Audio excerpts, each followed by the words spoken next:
Both my brothers and I have ADHD.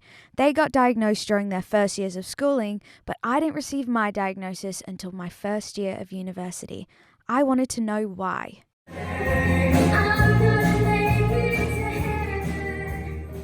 My favourite character I have ever played is Carmen Diaz in my high school performance of Fame.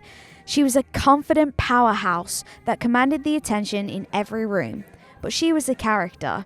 I spent most of that same year wishing I wouldn't wake up the next day, in a constant battle with my own brain whilst trying to finish school.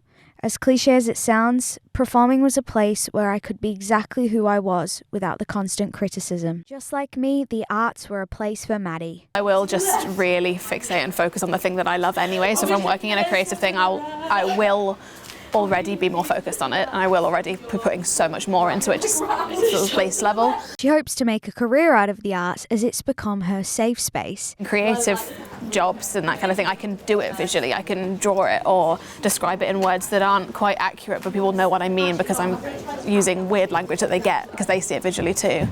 But if I'm, trying to figure out if someone taking someone's order or working in a really busy office, I can't really just draw out what I mean. Just doesn't work that way.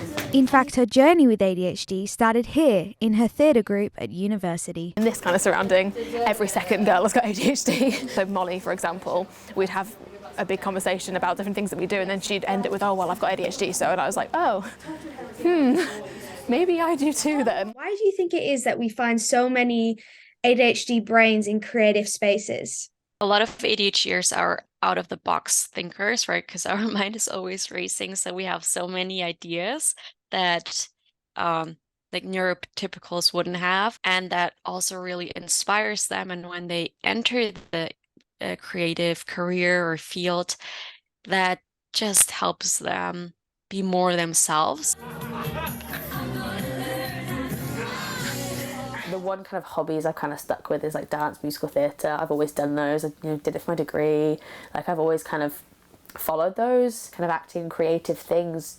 It switches up a lot quicker, and you're able to do lots of different things and experience different things. And I think that's what it really drew me to kind of the creative side of things. So much of being a woman with ADHD is masking. These artistic worlds we create for ourselves become a way to unmask and express who we are in a world that wasn't built for our brains. When you're masking, you're just trying to be like someone else and camouflaging your symptoms and your struggles. I think it's super interesting that for a lot of women, we don't realize we've been masking for so long. I thought these things, everyone was doing these things, but no, it was just me and other people with ADHD.